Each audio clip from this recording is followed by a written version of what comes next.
రావు గారు ఇక్కడ development welfare రెండు బ్యాలెన్స్ చేస్తున్నాం అన్నది బీజేపీ నాయకత్వం మాట. మీకు అలా అనిపించట్లేదా?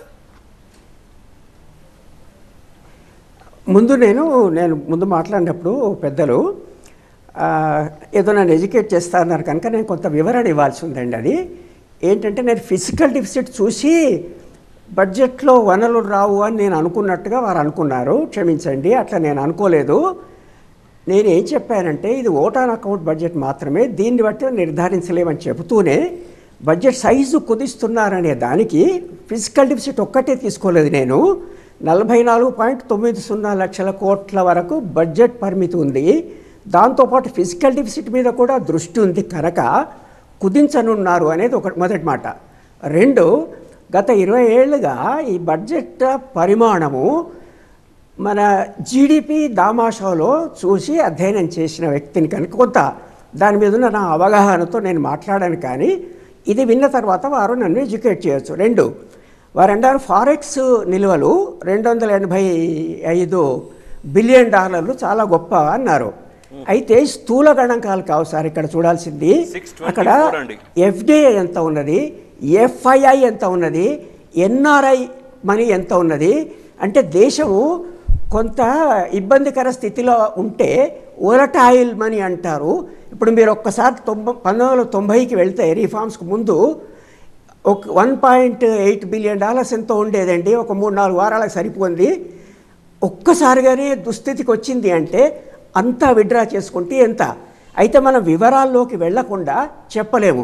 అట్లాగే వారు ఇంకొక మాట, ఫసల్ బీమా ఇన్ని కోట్ల మందికి అన్నారు. ఆ ఫసల్ బీమాను కూడా అధ్యయనం చేసిన నేపథ్యంలో వీరికి చెప్తున్నాను.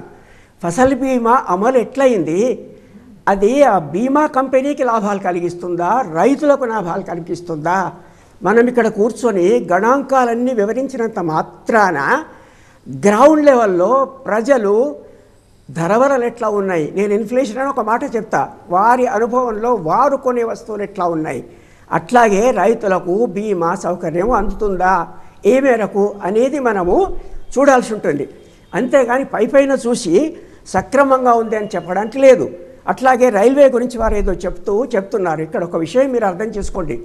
రైల్వే బడ్జెట్ జనరల్ బడ్జెట్లో కలిసిన తర్వాత అక్కడి వివరాలు మనకు తెలియని పరిస్థితుల్లో మనం ఈ ట్రాన్స్పరెన్సీ అనేది ఒక పక్క మన ప్రజాస్వామ్యంలో మాట్లాడుతున్నప్పుడు ఆ ట్రాన్స్పరెన్సీ లేకుండా పోతున్నటువంటి వైనం కనిపిస్తుంది కదా.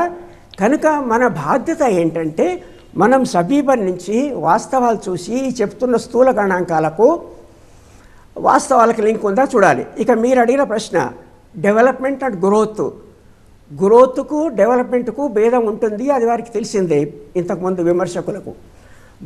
డెవలప్మెంట్ అంటే అది ప్రజల అందరి డెవలప్మెంట్ అంటే growth with equity, growth with social justice, growth with employment, growth with distributional justice.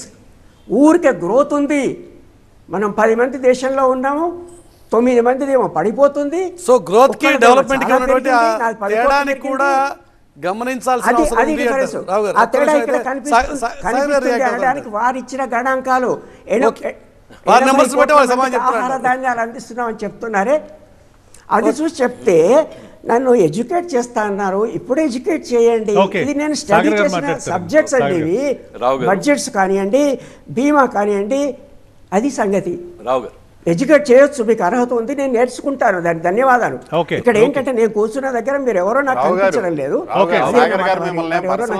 ఆ మాటే విన్నాను.